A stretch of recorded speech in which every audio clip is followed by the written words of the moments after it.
Hey everybody, this is Alchemisted, and this is a little... I got my new mic tangled. Yeah, by the way, first announcement of this video, new mic! New microphone. So new, I still haven't taken the twist tie off of the cord yet. There we go. There, it has been untwist tied. Thank God, brand new microphone. I'll have to use this shitty one again. At least not until another emergency comes up. But this is just going to be a quick video to tell you what the hell is going on, what I was intending to do here, because with my Dazzle in the shape that it is, I won't be able to continue this playthrough until I've either fixed it or replaced it. But this footage has been sitting on my hard drive for some time, and it's taken up space that I'm going to be needing down the line. So I've decided to just render it off, put it online, just have it there. So this is... Armored Core 2 for the PlayStation 2, and I've mentioned this game before. It's probably one of my favorites ever. It's definitely one of my favorite PS2 games of all time. It's my favorite Armored Core game of the series, and it's one of the big reasons why I have almost every Armored Core game for the PS2. I don't have Formula Front. I was never too interested in Formula Front. Certainly the best plot. Armored Core 2 has, hands down, what is the best storyline of any of the Armored Core games. It's a really good story, too, and it really sucks that I won't be able to play through it until I get this Dazzle fixed, because I really do enjoy this story. It's something that doesn't get old for me, is playing this game. But the original plan for this year wasn't going to be the year of science fiction. It was going to be the year of Armored Core. Like I said, I have almost all the PS2 Armored Core games, and I was going to play through all of them. That means Armored Core, Armored Core 2, Armored Core 2 Another Age, Armored Core 3, Armored Core 3 Silent Line, Armored Core Nexus. I would not have played all the way through Armored Core 9-Breaker. Instead, I would have just played through it and then recorded the one thing people gave a shit about in that game, which was the return of 9-Ball.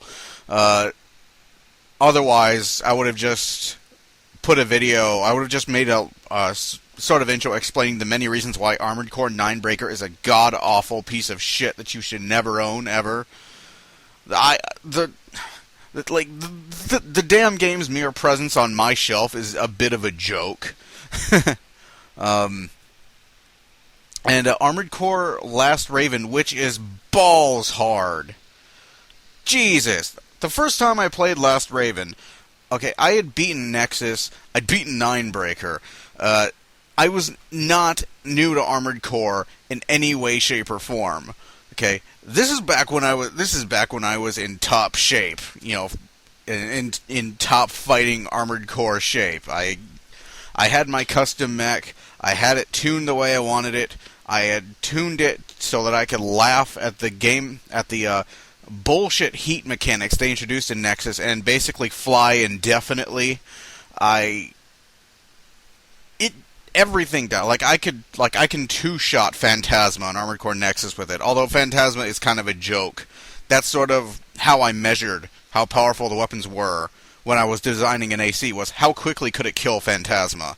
Because Phantasma is a small target, well, not a small target, but a large target that moves very slowly. So it sort of became the measuring stick, because I don't really like the AC test they introduced in Nexus. It's not that great. And the arena in Nexus is awful beyond measure. I don't know how they managed to fuck up the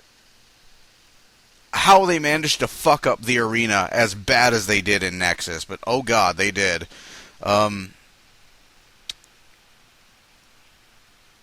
But other than that, I wasn't new to Armored Core at all. I knew what was going on. I knew my AC. I knew how the game was played, and I was good. But then Last Raven kicked my ass. Last Raven, it gets brutally, brutally difficult. And, I was completely unprepared for how hard that game became. And, playing Last Raven is going to be an exercise whenever I get to Last Raven, if I ever get to Last Raven, is going to be an exercise in masochism, because the game has multiple story arcs. And if I remember correctly, you have to play through every one of them to get the true ending. So So that's 6 or 7 times you have to play Last Raven? Jesus. It's punishing. It's seriously, seriously hard. And, oh god, does it get tedious when you're playing the same damn game. The same... And I'm not... And I know how ironic that must sound coming from someone who likes to play Armored Core, bitching about talking about playing the same damn game. But in the case of Last Raven, it's just... Oh, there's no better way to say it. What the hell were you thinking? Although Last Raven does make up for Ninebreaker in spades, it is far better. It's actually way better than Nexus was, to be honest. If it had just not been so ball-bustingly hard, it would have completely made up for Nexus and Ninebreaker, and it would have restored the faith in the series that I'd had back in the days of Armored Core 3 and Armored Core Silent Line. But back to Armored Core 2, I had recorded an intro for this. I recorded an intro for this game because this game does not give you time to actually give an actual intro between, on the start screen. It gives you maybe 10 seconds, and then you gotta go. You gotta select something, or else it's gonna play the intro movie again. And I hated doing that, because I keep getting sidetracked, and as we all know, I have attention deficit disorder anyways when it comes to talking about shit, so I sidetrack myself often enough. I don't need the game doing that for me. So I'd recorded an intro. I got in front of a camera, recorded an intro, but the footage was broken. The camera decided to break on me. Shit's just been breaking on me lately. I don't know why.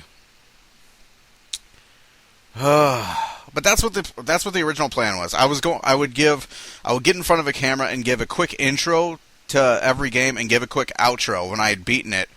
Just sort of, talk about what I had felt about it then and how I feel about it after completing it for the first time in a long while. But Armored Core is one of those things that I was so loyal to for a long time. Oh god, I was fanatic about this series for a long while. I mean, obviously, because I got all the PS2 games, well, almost all, not Formula Front. I don't hate Formula Front, but it never really struck me. But I just couldn't get enough of it. I love the series. I still love these games. Armored Core 2, Armored Core 2 Silent Line, Armored Core 3, Armored Core 2 Silent Line, Armored Core 2 Another Age, Armored Core 3, and Armored Core 3 Silent Line. I got so many, it's kind of hard to keep them all straight. But yeah, that's about the time when I just couldn't get enough of this series, and then it just sort of lost me. Like, Nexus came around. It didn't, like Nexus came around, and Nexus was alright. Nexus was okay. It's a decent game that could have been better, but suffered from so many problems that it really wasn't as good as it should have been. The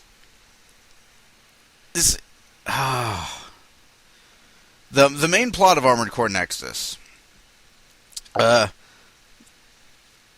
is non-existent.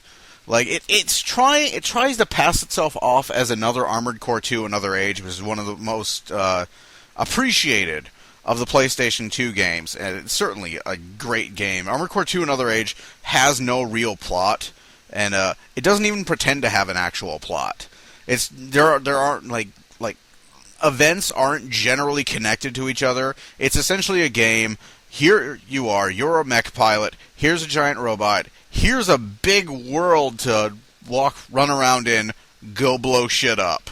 That is the entire point of Another Age, and it works. It doesn't need a fucking plot. But Armored Core Nexus attempts to spin this broad plot of corporate warfare and these doomsday weapons that are being found, and it goes nowhere. It just it gets started okay. The intro cutscene is awesome, and there are a few missions that maybe if they had been paced closer, if the game had been evenly paced, maybe it could have been good. But the plot just starts and then stalls for almost the entire game, and then right at the end starts again. And the first time I beat Armored Core Nexus, and I'm not even exaggerating when I say this, when I saw the ending credits, I was wondering when the fuck the main plot had started. I was wondering what the hell this chick on the communications thing was talking about. I didn't know what the hell was going on. I was staring at the credits scrolling across the screen in shock. What the hell happened? What is going on? When did the plot start? I read every email I got, because that's how a lot of the storytelling in Armored Core is done, through the mail system. I read all of it. I paid attention during all the cutscenes. I'd spent all the build-up to the release of this game reading all the supplementary material. I didn't know what the hell was going on. And it just completely... It was nonsense. It was amazing. It was amazing how bad that plot was. It has no plot whatsoever. It doesn't have a story. But it's aggravating because it's pretending like it does. And it's just... But the second disc was probably... Armored Core Nexus is 2 discs.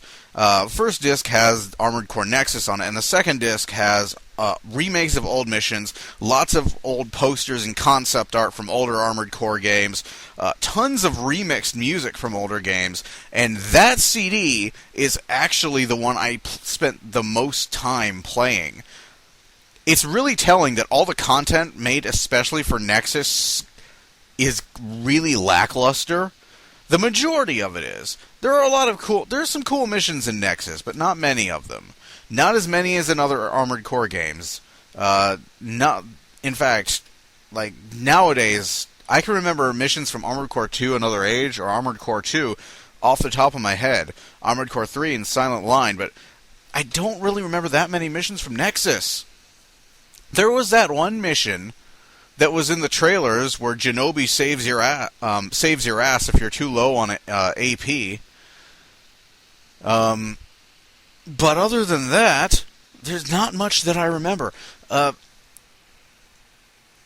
the second disc, which is made of old content that is remade, is far superior to the actual game itself.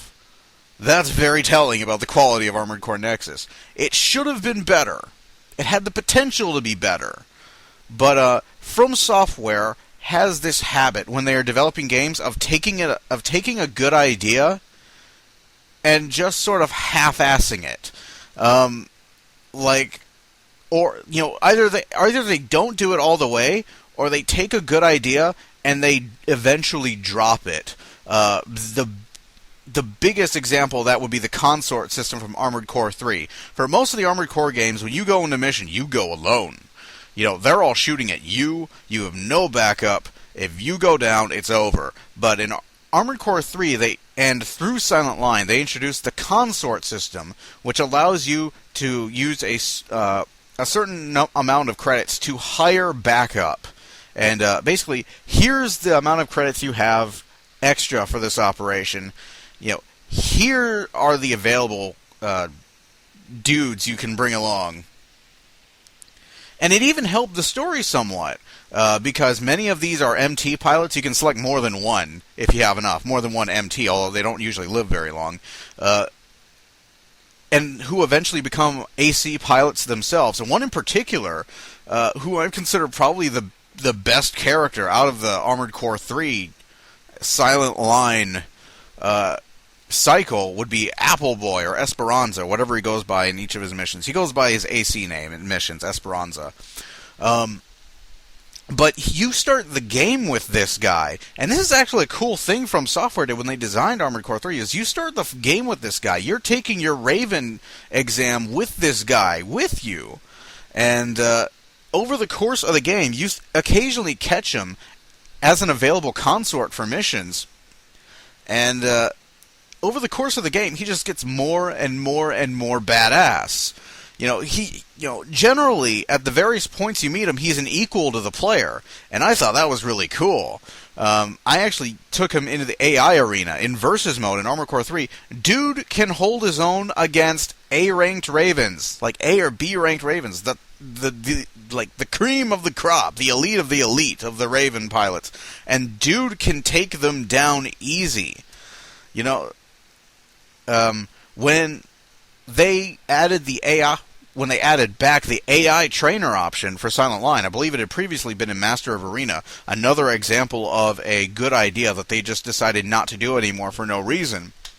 When they added that back in for Silent Line, I trained an AI of Appleboy because he was such a badass in Armored Core 3.